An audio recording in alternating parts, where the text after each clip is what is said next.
Hey guys, how's everything going? Hey. Great. Brad walked into the studio this morning with his motorcycle helmet on, and it was the funniest thing I think I've seen in a while. It looked cool. It definitely looked cool. It just caught me off guard. Yeah, he wanted to make sure we knew he rode BMWs. Yeah. What year is that BMW? Oh, it's a 1971. A friend of mine redid it and just kind of got tired of wrenching on it, I guess, and so he sold it to me for a good price, and I put a little more work into it, and now she's purring. Nice. We're gonna let's put a picture of that up on either the Facebook or We need wherever, Brad on it, though. Instagram. Or, Yeah. Actually, I got Got two of them. I got a 1958 version of that same motorcycle 23 years earlier too. So nice. yeah, it's kind of an addiction. It's a hobby. How many bikes? I have 3. Okay. And I ride them all at the same time. You should see it. It's pretty cool. It's hard. I lay across them all. I really want to hear about the electric bicycle. Yeah. That's the fun one. Yeah, for some reason I like things with 2 wheels. Seriously. And, Yeah. I was a big BMX racer when I was younger, and I could see that. I don't know. definitely There's see something that. freeing about it. Maybe that's where I took out my. What is it? So how do you get into BMX? You buy a bike, Yeah. and then you go to a track, and then you you break you sign your up, femur 5 and times you and- pay the entry fee, and then you ride. As fast as you can. Yeah, there's some tricks to the trade. There's some. But BMX is like jumps and stuff like that, right? Yeah, it jumps, but it's funny. In BMX, you don't actually jump that much. You try not to because it actually takes speed off of your time. Okay, I didn't know that. I guess. Yeah, but you actually try to. When you do it for fun, you try to, right? Yeah. Definitely. I've got some stories about jumping things and little crazy stuff. My record of jumping a bike, and this is not compared to today's world, but this was back in the the early 80s before ESPN X Games and people did crazy stuff. But my record of jumping a bike is a lawnmower and 5 bikes lined up, and a riding lawnmower, riding lawnmower, Go and out some sweet five jumps. bikes. Yeah, some sweet jumps. Wow. They're slightly bigger than the one in Napoleon Dynamite. Wow. We did the same growing up in Florida. It's Miami. We would do a lot of BMX biking and skateboarding, and many times gone off those ramps. Yeah, we'd practice. A friend of mine had a pond, and we would put life preservers on our handlebars, and we'd make these literally 5 or 6 foot jumps, and we'd get going about 30 miles an hour and launch off those things into the is so pond, cool. and you could try tricks and stuff and landing. It just is that that was That's so before cool. the Life preservers on the handlebars. yeah, and we swim our bikes out and ourselves all Nice. wet. I didn't grow up doing that.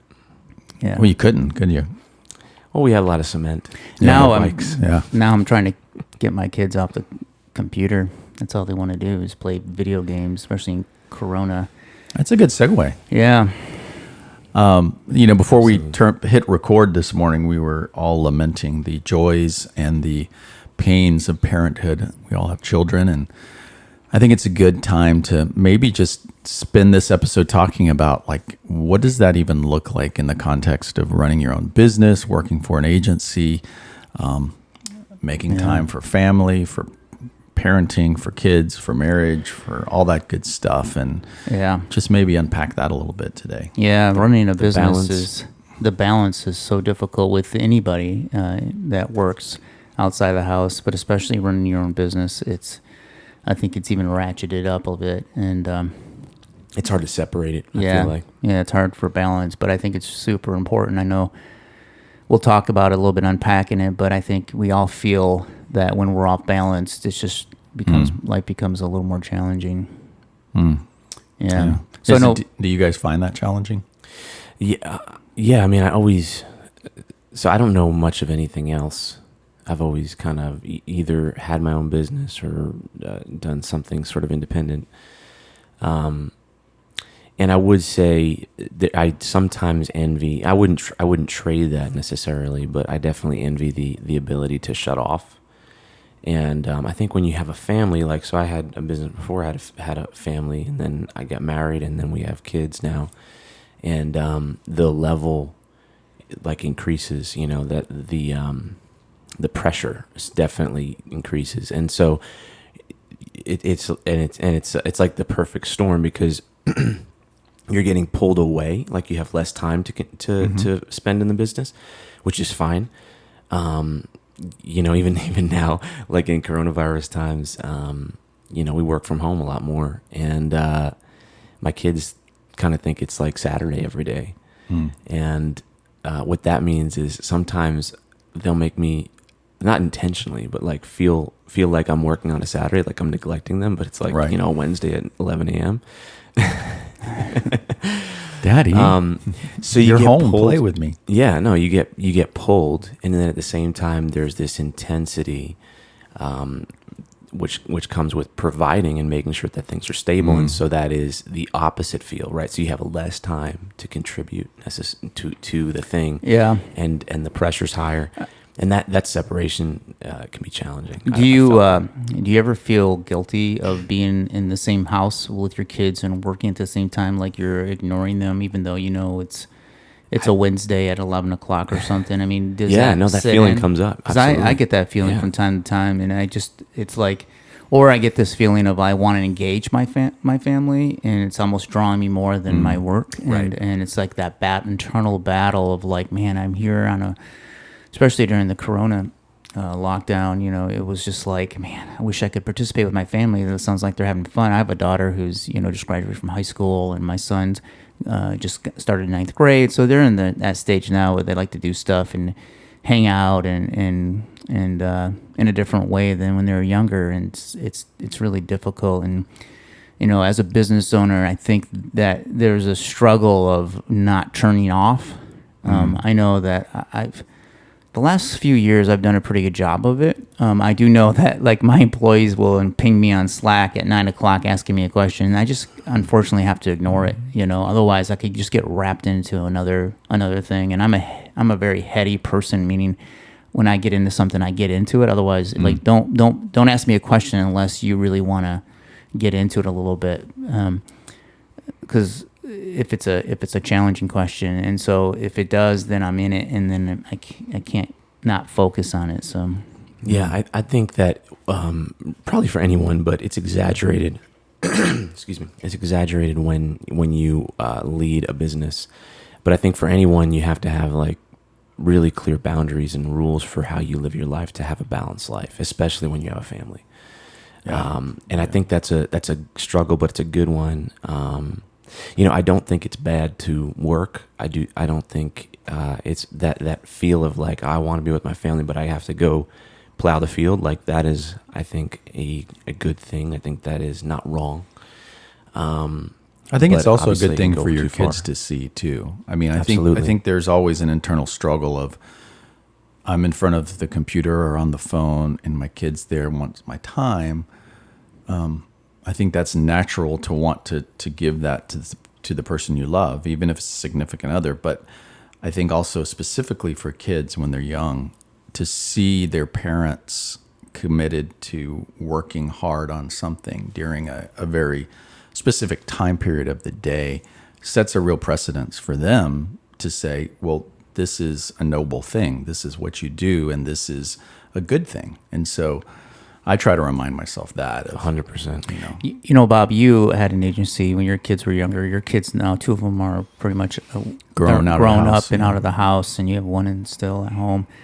What are things that you've found that you've done to protect that balance when it was? Right now, you probably have more time than you had when you were younger. But what are the things that you've done? Yeah. I think there's several things. I think you have to set a culture of it. If you're a business owner, and we've talked about that on previous episodes, so people could probably go back, but setting a culture of prioritizing not just family life, but your personal life. And so I think setting that culture in your work environment will not only reflect that to other people who may be tempted to want to work after hours and suck you into that, but also it reminds yourself that you've set that precedence as well. So maybe, things like, everyone's going to be out of the office by 5:30 or 6, or maybe, we don't take calls and do work on the weekends at all, no matter what. Doing that for just setting a culture and a boundary in your work life helps yourself and your team. I think also is, you've got to be willing to know when to turn it off at home, and Yeah. that's something that I haven't always done well, because I'm passionate and I love what I do. So it's hard when you love what you do, and if you don't do it, bills aren't paid. If you mix those Yeah. things together, it makes for sometimes a bad recipe of, hey, I'm going to eat with you guys, but I got to get back to work right after dinner, and you're online until 11:30 at night. Yeah. And that's a temptation that you got to just resist. I think when you're, there's a good thing to have your business also your hobby. Like you said, you love it. You wouldn't start a business if you didn't love it, right? And some people are really bent that they just get passionate about it and they really pour it. They're all into it. But and that was me. But I found myself that I've actually gotten to the point where my business is not a it's something I really love and I enjoy, but it's not my hobby anymore. It's not something that I love to do on my off time as much, because I found that there's other things that I love to do, and that if I don't do other things, that I'm not balanced, and that's when I get to the point where I could fall into that. But I do know that I'm not the healthiest me when I do that, and there's other things, including my family, and one of the things for me is that I'm the introvert that pretends to be an extrovert at times, and for me to recharge, I've got to go off on myself. Like I've got to go and get away from everything and just have clarity and clearness in my head, and that recharges me. And that's the difficult thing, is that if I work and I'm too stressed out, I need more of that alone time to recharge, and that means less time for my family. And man, so it's something that like the last 10 years, I feel like I've grown so much in understanding myself, and I'm not good at myself. I'm my own worst enemy, like we all are. But I've learned that there is a balance, and sometimes that's not responding to people late at night. And there's fires. There's going to be fires all day long, right? There's always a fire. It's not going to end, and I can choose to participate in that fire, or I can just let other people take care of it. And it typically they take care of it, and and allows me to recharge and then focus on the things that I need to focus on in running a business. Yeah, I found a few rules that I abide by to help me a lot. Like one of them is just when I get up, not looking at my phone, and that's really a lot easier for me than I think most people. That's hard. It's like addictive. I do it. It's the first thing I do. Oh, Well, they coffee and news. they make it addictive. Yeah. No, I mean, but if you don't do that, you start your day in a much more peaceful state. Yes. And especially if you have, if anyone takes something away from this, like, in my life, I've every coach I've had has always focused on the morning routine, and I've spent years just sort of figuring that out. But having a morning routine that involves, some thinking time, if you're prayer time, focus, just quiet and kind of centering yourself before everything starts. So the prerequisite for that is that you have to get up really early, but that is so good. It is it for me, and for anyone who have experienced changing their life and doing that. Getting up and doing that is the difference between feeling like you're stressed out and behind and anxious the entire day because you're on your heels the whole day, to having intention and feeling like you're in control of the day a lot more. And that, and definitely things come up, but that is in a key area to focus on, is just what does your morning look like? And the second thing would be like, what does your evening routine look like? Because if you're on email to the end of the day, or you're on Netflix or whatever, that has the same type of effects. Like there's even studies that say that you take that, like your brain continues to process that as you sleep, and so it can cause you to have bad sleep, which actually is one of the worst things for your health. Yeah, there was a TED talk not too long ago about how the turn of the century during the international what's the term I'm looking for, the I'm not a history person. Don't the look at me. beginning of the 1900s, during the 20th century. 20th century. Boy, I need some more coffee.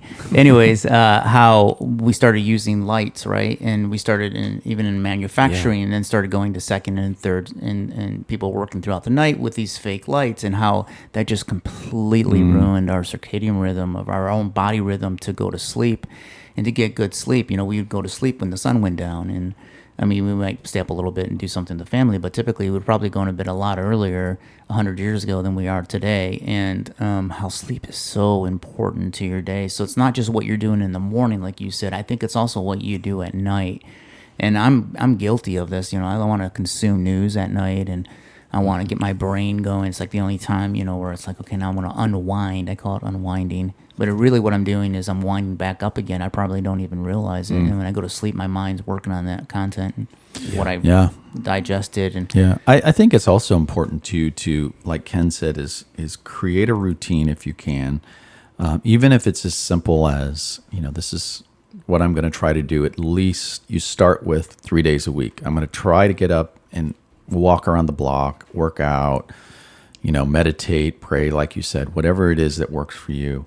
Even if you can have those routines. But I also think when it comes to family, since we're talking about that, is find small windows that you can spend with your, like I said, your significant other or your kids, even if they're not long periods of time. I think we feel guilty sometimes as entrepreneurs, as owners, as business people that, I can't spend a day with my son like he wants me to, or I can't take this week vacation right now.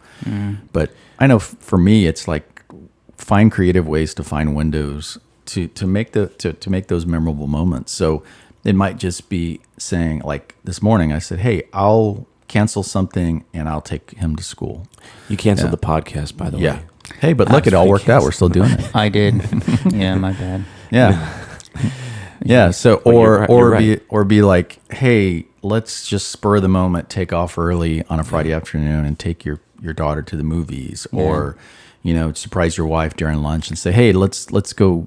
I brought you a burger. Let's hang out." And I think if you can get creative with it and not be so overwhelmed with the idea of, man, I suck. I'm not a good dad. I'm not a good husband because I'm working 60 hours a week. I think what's really important is the memories and those special moments that are intentional and focused. And plus, it's probably, the time that you work, you'll spend as much time as you allocate to it. Right. And so if you shrink that down, most people are only productive like a handful of hours a day. Yep. There's a whole bunch of research on that. And so if you said, hey, I'm going to shrink down from whatever, working however many hours you do, 8-9 hours to 7 or 6, as a goal to be more productive, not less, but as a goal to be more productive, just in a more defined, intentional period of time, you might find yourself with a lot more time to invest into your family and other things. I agree. And also more productive, and and also more balanced and less burned out. I think also too is that there's this idea that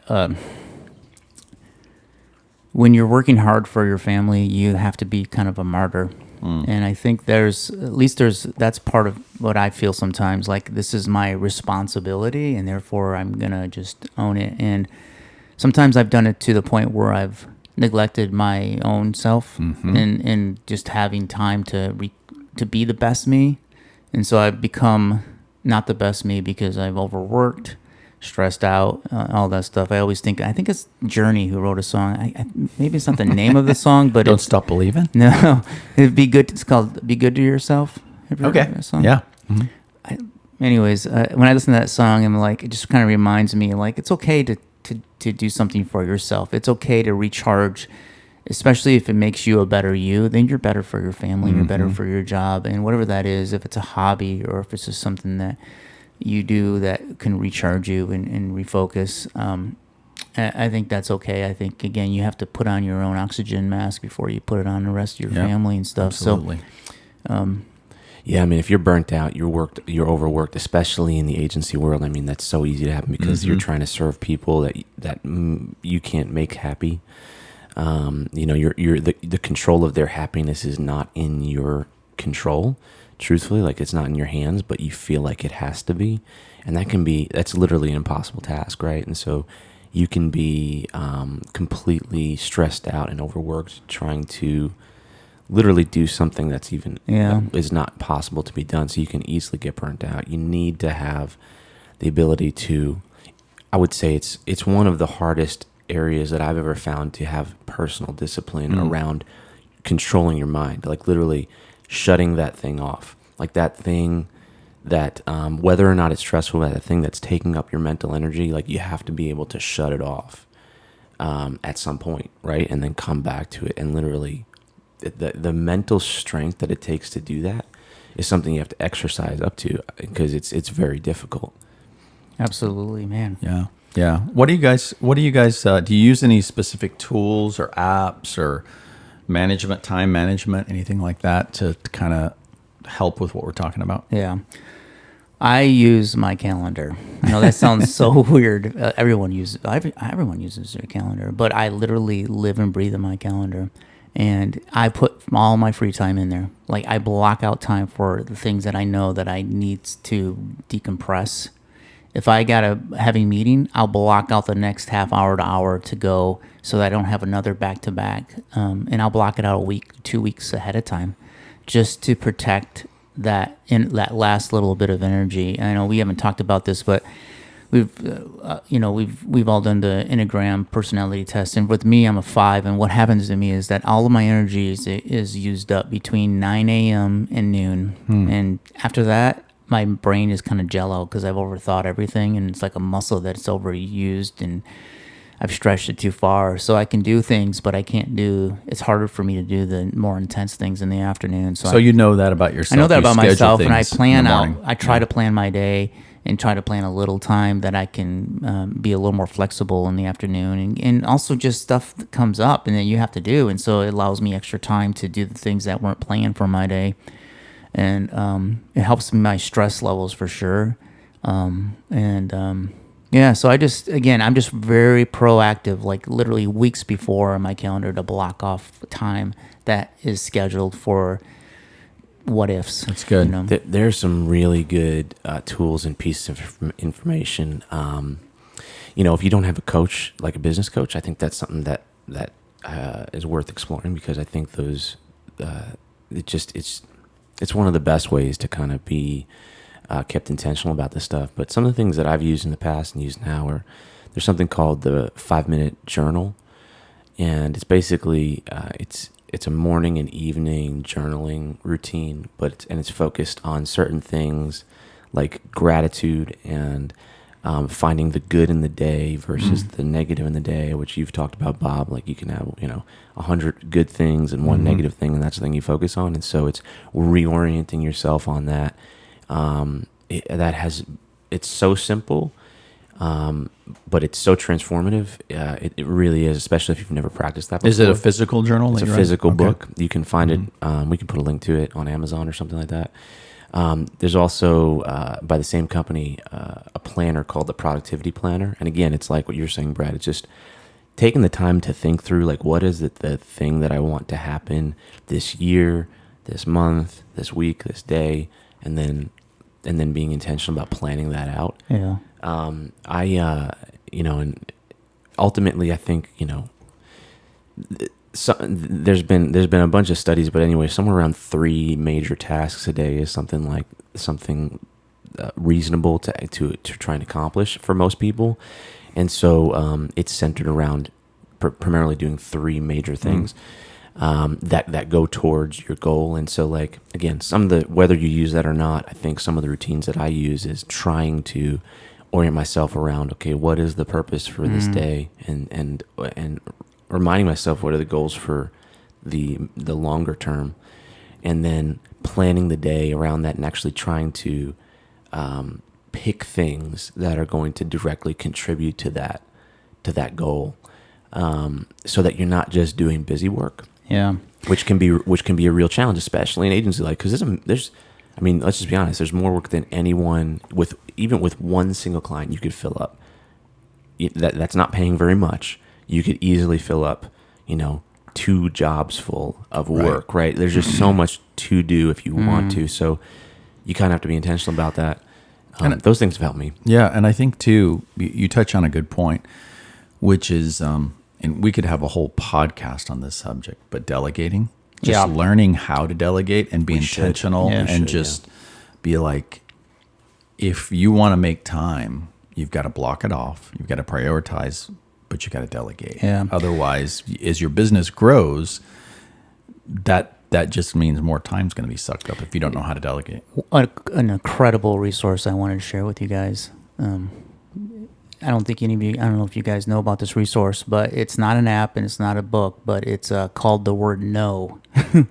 And, a lot of my career, I kept on saying yes, because I was always afraid of losing opportunity, not being able to get in there. But I've learned in the last, especially 10 years, is that I just can't say yes to everything, and I have to say no. And otherwise, something else says no. I say no to something else that's even more important to me, because if I say yes in the moment of the intensity of just random things that come into the day, I have to say no to something later in life or later in the day, in the evening with my family or something. So I think that's the challenge. Is like, if you're a people pleaser and you're in the service business where you really want to service your clients. Well, this is something transformative, but to that point is when you really realize the only limited resource you have is time. Mm-hmm. Like, it's not money, it's not anything else. It's just time. It's the one thing you can't get back. And you really engage with that idea, you start to realize how I use my time is hundreds of times more important than how I use my money or how I use something else. That's right. Like, and it sounds elementary or whatever, but if you really grasp that, it's you start to realize, like, actually, if you grasp that too hard, it gives you anxiety, because like, I'm not getting that. I wasted that minute. So it really can go the other way. But saying no to things and putting your time in things that you can't get back, like, you're never going to get back when your kid was 5 years old. I know. You're never going to get back some of these times. You're going to make me want to play the Cats in the Cradle song when we start cheering up. It's funny. My dad, he had a pretty stressful job when I was, junior high-ish or so age, and he managed over 400 engineers for General Motors, and he was constantly flying places for meetings and stuff, and he was really busy. And later in life, when I was in my 20s, I said, Dad, what is one thing that you would do differently? He said, I wouldn't work as much. He says, I don't really remember those days. They just were blurs. And, I gave up a lot on you guys, on the family. I wasn't around as much as I'd like to be. And it's funny, it's one thing in life that I asked him if he were to do differently. It's the one thing he said. And I always remember that. And it's something that I strive to do now, even though it's challenging. But that Cats in the Cradle song, it's going to get you. Yeah. I mean, just try to, for those of you listening who have kids, try to latch into whatever they're passionate about and do that with them, even if you don't like it. That's one thing that I always tried to do, was, my oldest son, he loved soccer growing up. So I was always there with the soccer field, coaching when he was little. And then with my daughter, she loved track, and we loved movies together. So I would try to be there for her track meets and then take her to the movies. And then now my youngest son, man, he just loves like history, and now he plays a little bit of football.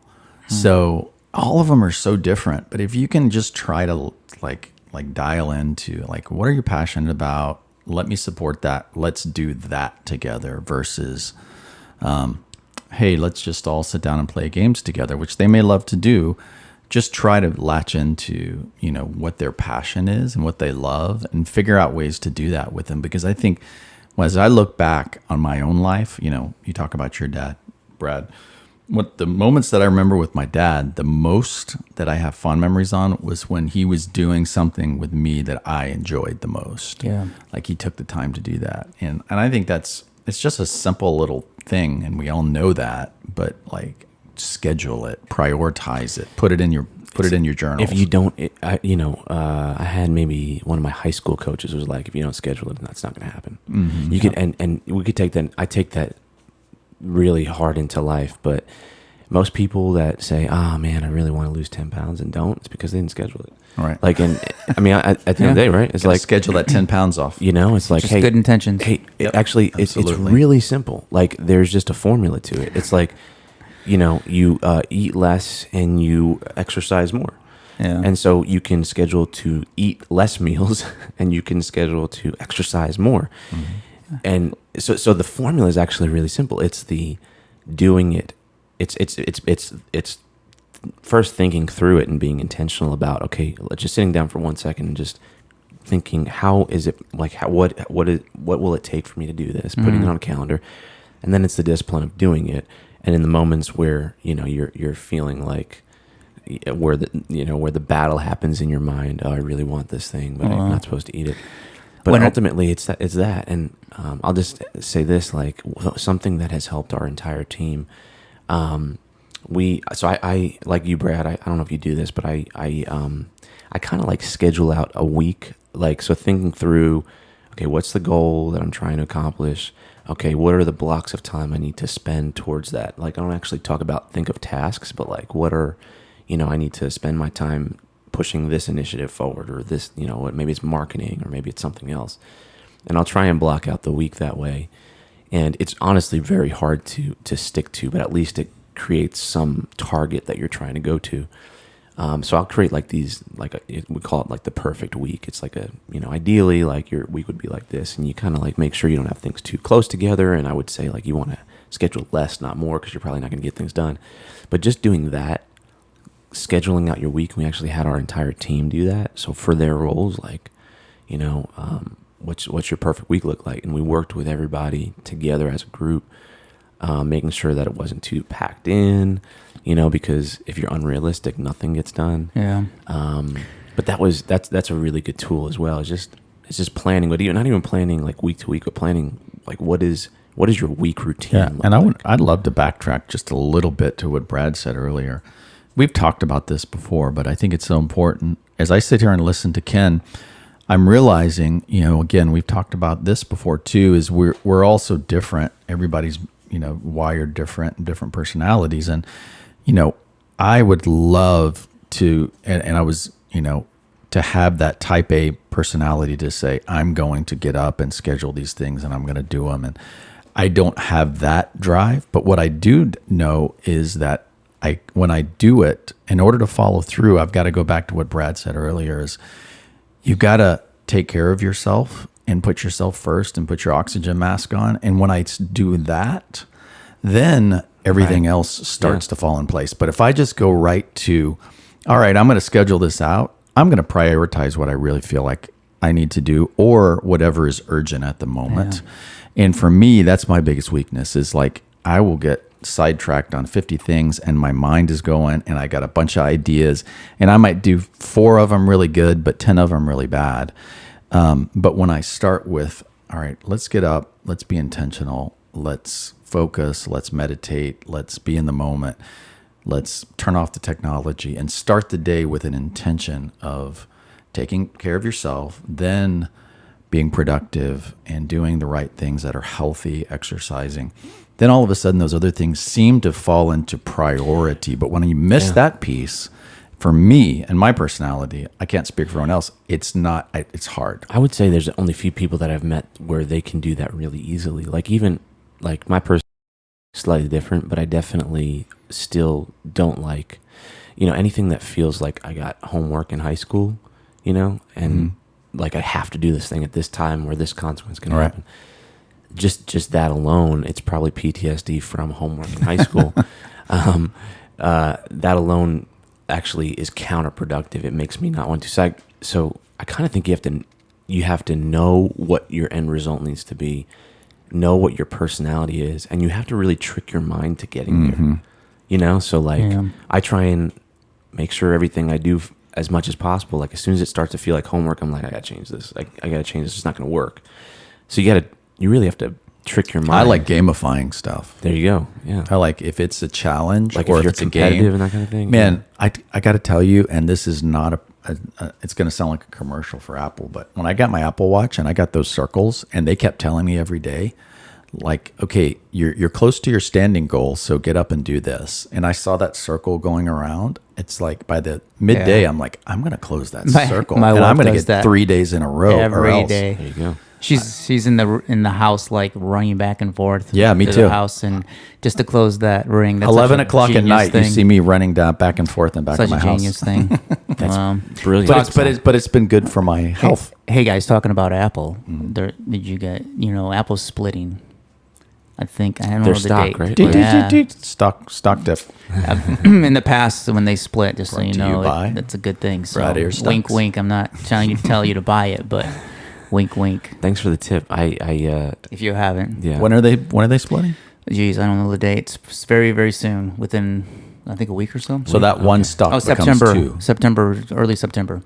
I think they're splitting 4 ways. So, So they're that going one down. stock becomes 4. Yes, so 4-1 split. Okay, And that's they've really done it good. before, and so the last time it was at $100, and right now it's at $400. So Stock's at 400 right now. yeah, it's going to split again now, and it's already cranking up just because it's going to split. Yeah, I saw yesterday it was going up. Yeah. All right, but these are not. Take go to your advisors. Like Yeah, I'm don't not take a these don't. tips. Yeah, this tips. These are just layman stock trader. Dr. Your Brad. Yeah, I'm not a professional. Do not try that Now at back home. to the show. Sorry, I like to interject with personal No, that's things good. that people probably don't care about. But I was waiting for the segue to bring it back. Yeah, there you Well, go. that is. I mean, just there is a segue there because that's something in your life that you do that has nothing to do with your core business. You do Yeah. it a lot, and it actually Yeah. probably provides a lot of balance in your life. I know for me, I don't do it as much as you, but that does for me. Yeah, it's kind of a hobby of mine, as well as it's kind of a part of my my retirement plan. Is just I put most of my energy in my business, but I do other things on the side and I look at them as part of my life business, right? Not just my business is part of my life, is my only business, but like a lot of people, you look at things and look at everything holistically and look what else you can do. So anyways, back to the show. No, that's One good. of the we were talking, you were talking about something that stood out, and one of the things I thought is that I've learned that I cannot live my life being reactive. I have to be proactive, and as a business owner, or as somebody who works in an agency or marketing world, where sometimes the timelines are intense, we can live our lives so much where we just feel we're reactive. Yes. And when you feel reactive, you feel out of control. And and there's a balance there too. So Or you feel the adrenaline of it and you begin to get hooked on it, which I think Yeah. is also another extreme you can yeah. fall into. Yeah. And, I would challenge everyone, including myself, that the more you have the proactive balance where you can dictate what you do in your time, and your time isn't dictated by somebody else all the time, that's a healthy thing. And it allows you to focus on what you want to do, because you might have so many things in that you want to do, and you might have actually prioritize them. But if you're so inundated with the fires of today, that you'll just never get the time to be able to focus on things that are a higher priority. And That's good. It's a challenge. What's one thing that you guys do every day, whether it's a morning ritual or whatever, that's like, this is one thing that I have to do every day or else I don't feel like. I know, is it going to the gym? Is that one of the things that you've made a priority for? Yeah, I mean, I don't do it. It's most days. Yeah, and that, by the way, for most people, that would probably help them. Like no matter who you are, the hormones and the chemicals that your body releases when you do that. I've literally had stressful, been in a stressful mindset or state at the beginning of a day.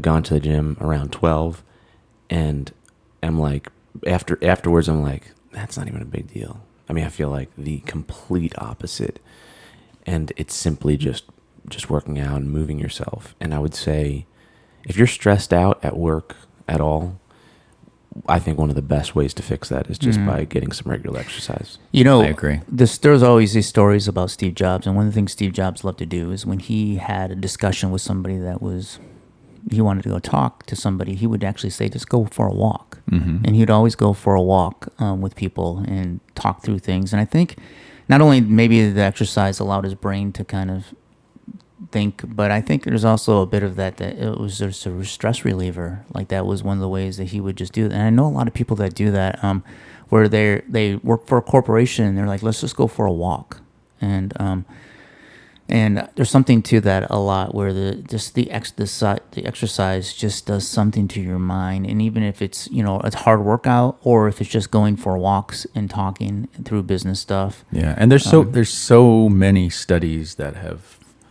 I mean, subjectively and anecdotally, we can all say this, but also there's been so many studies through the years that nature and getting outside changes Fresh air. It changes the chemicals and it changes your mood. And so I would say one of the things that I try to do every day is like do something in nature no matter what. Even if it's a 10-minute walk, 30-minute walk, if it's going outside and just breathing and sitting outside for a second, just like get out of the enclosed manufactured environment. A couple of months ago now, quite a few months ago, we had a guest on our show, Anna Paramore, and she said one thing that I remember. She just said, if you own a business, you need to get a hobby, because it will consume you. And if you don't do something different, in her hobby, I think one of them was she started playing golf, and she was outside and getting exercise. And man, if you don't have that, and you're trying to start a business and run a business, you need to get that. And I would totally agree with that. I mean, I for the longest time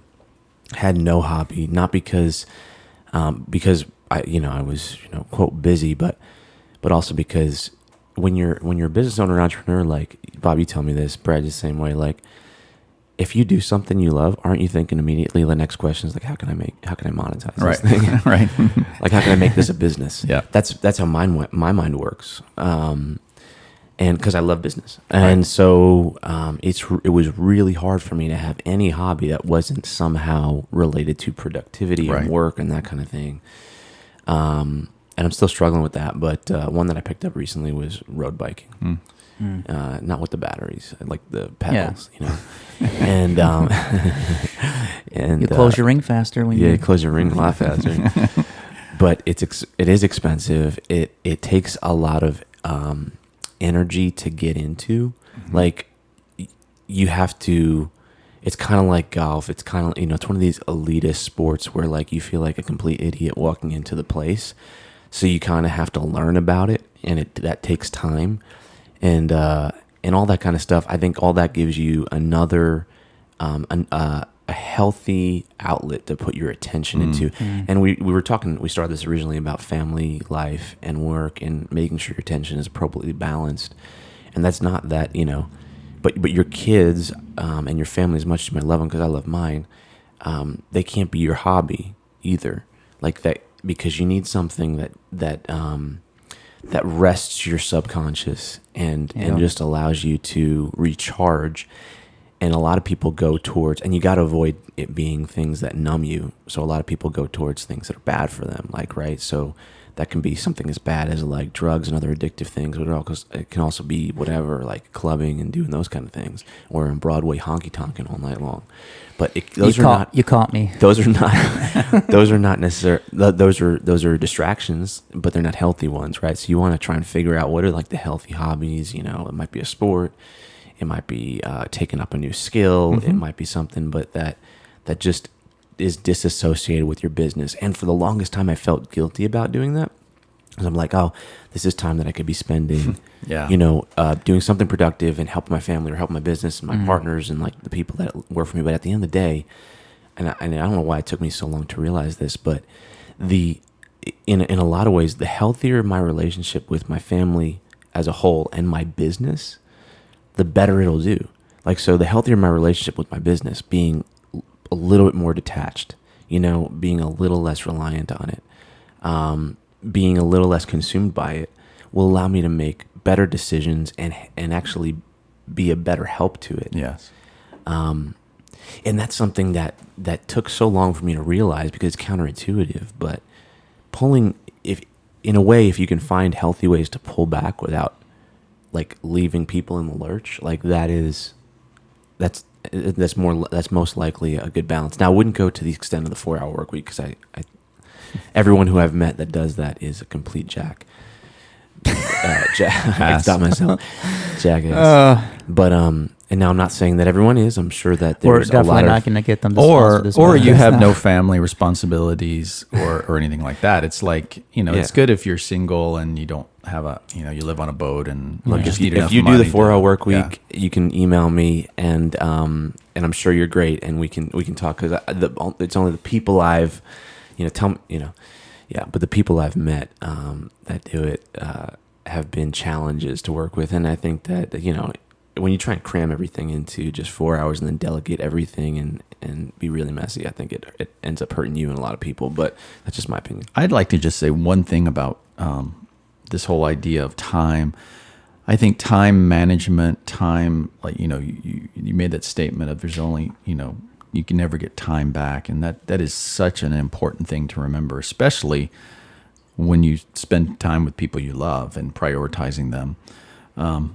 But I also think, too, we always have to realize that all we have is the present moment constantly. And it's something that you don't really start to understand, I think, until maybe you get a little bit older. But really, like, there is no such thing as tomorrow or yesterday or any of that. It's like right now we're living in this present moment. And tomorrow we're not going to be in tomorrow. We're going to be in the present moment then, right?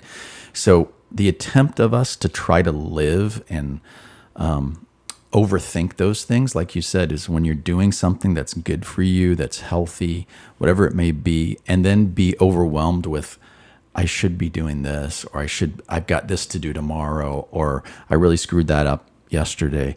Again, it robs us from living in the present moment because we can't do anything about those things at all. So I just think learning how to do that, it's like learning how to be present, which I really work hard on, or learning how to be in the moment, makes everything else kind of start to flow and to function better versus being so obsessed with managing this 12-hour time frame. And you'd probably agree with this, but like ultimately it's just a study of your mind, like understanding your mind and understanding how it works, and how worry and anxiety works, because there are things that you can't control, right? And the more you understand about your mind, the more that you can understand how to make it do what you want it to do. Mm-hmm. And also create disciplines around yourself so that you can be in the moment, and you don't have to worry about, am I missing something, or am I doing something that's going to mess up the future? I mean, you should have those healthy thoughts, but like not to the extent where you're anxious about it, because you can't do anything about it. Yeah. Right.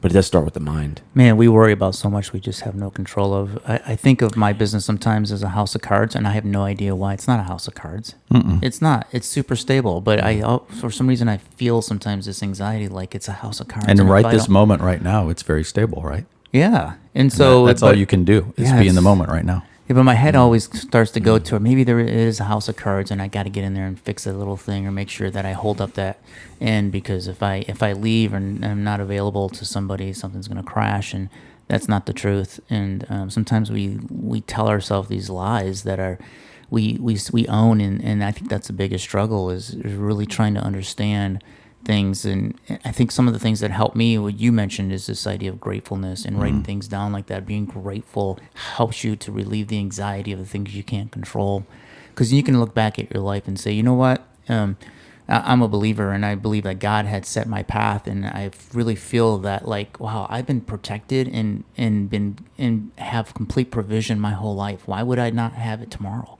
Totally. You know what I mean? And it's like, why would tomorrow be different than today? And once I'm so blessed and have a healthy family. And the thing that practicing gratitude does is it makes you see those things, right? And once you see those things, it gives you perspective. And it's so simple, but like when you're anxious, this is not me, someone else told me this, and it just works so well. But like anytime you're triggered, you're anxious, you've got that fight or flight, the best way to combat that is just to take a second and think of all the things that you're grateful for. Like literally go the opposite direction. yeah, And it completely changes your perspective on it. you got to flip the script. You got to flip that script. Well, with that, guys, that's a great segue to wind this up. And I just want to encourage everybody, if you're enjoying the podcast, and please go and rate it wherever you listen. That would be really helpful for us. We also have a small little Facebook group that's slowly growing. And just look for Agency Exposed Podcast, I believe. Yeah, on We're also on LinkedIn and Instagram. So please engage with us. If you've got a story idea, if you've got questions, you even are interested or know someone who wants to be on the podcast, reach out to us there. Yeah, we've had some people reach out, and we've had some good discussions on that stuff. I love hearing the perspective of different people, and if they've had a different experience, or if something we've said actually has helped or worked. I mean, it's super helpful to get that feedback. Awesome. So please. Great. All right, guys. Well, go out and make it a great day and do something for yourself. Yeah. Make it a great day. Talk to you later. Till next time.